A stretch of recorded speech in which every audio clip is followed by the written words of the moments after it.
As the colder weather approaches, you might be looking for the perfect wintertime vacation.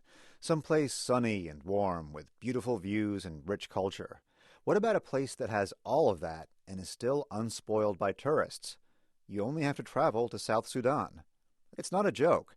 In the latest Brand Travel Guide, authors Sophie and Max Sophie explain why this country, born out of a brutal civil war, is an attractive destination.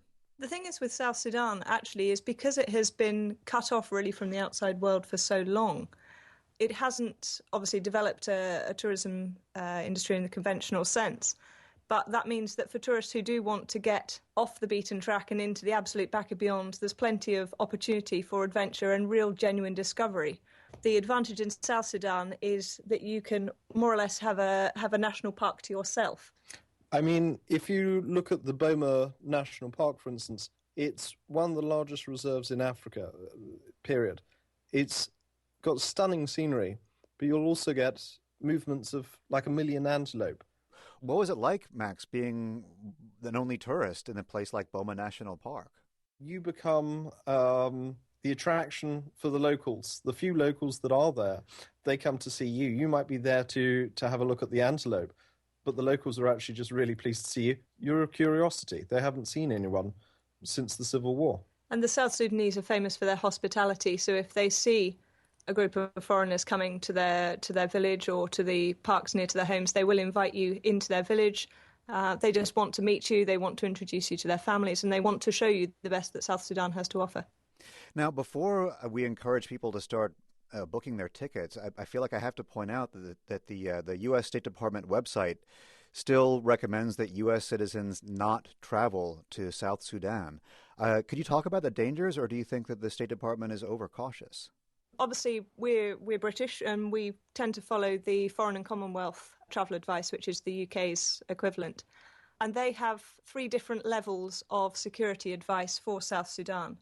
There is a strip, a 40-kilometre strip, either side of the border with North Sudan, and that is the area that they say, no, it's not safe, you mustn't go there at all. There is then a area, Jonglei province in the east of the country, where they say they advise against travel unless it's essential. But the rest of the country, which is probably 3/4 of the total land area, they don't have a problem with tourists travelling to. They're perfectly happy for people to explore it. So in the safer areas where you were traveling, what are the must-see attractions that you're able to see there? Number 1 is the wildlife, without shadow of a doubt.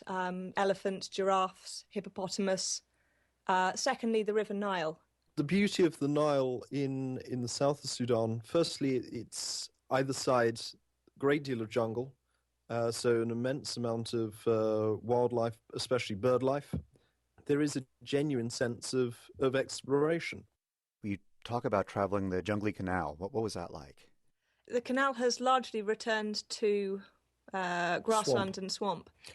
One of the canal diggers that we went to see, it's a fairly huge bit of machinery, is surrounded by this sort of swampy pampas grass stuff, and then there's a leopard with her family, her sort of offspring, in the driver's cab. Effectively, the wildlife has reclaimed the canal and reclaimed the excavator. Sophie and Max Sophie are authors of Brad's South Sudan Travel Guide. Sophie and Max, thank you so much. Pleasure entirely.